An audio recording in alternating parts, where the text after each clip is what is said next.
最近有一位中国籍的配偶通过国考分发去健保署，不过伊的国籍就较敏感，就引起讨论讲，敢会去接触到机密的资料？健保署是表示讲，这个人目前还咧训练，未去处理到敏感的资讯。另外，最近民众党的立委李正秀因为国籍引起争议，即阵去互民众党开除党籍。李正秀是已经申请加处分，要保掉伊立委的位。 最近一中会考到健保署正做第一例，也引起外界对治安甲民间资料接触的疑虑。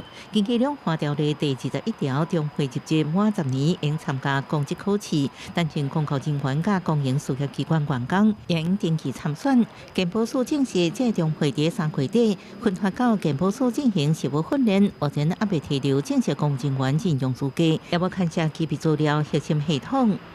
那目前他还在实务训练期间，其实还没有取得正式公务人员的任用资格，不涉及机敏资料的系统。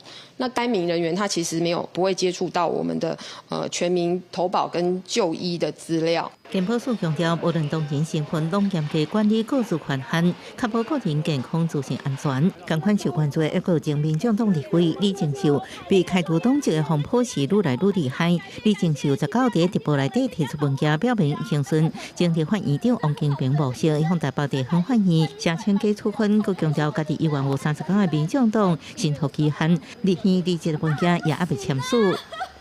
够了！这个就是循王金平模式。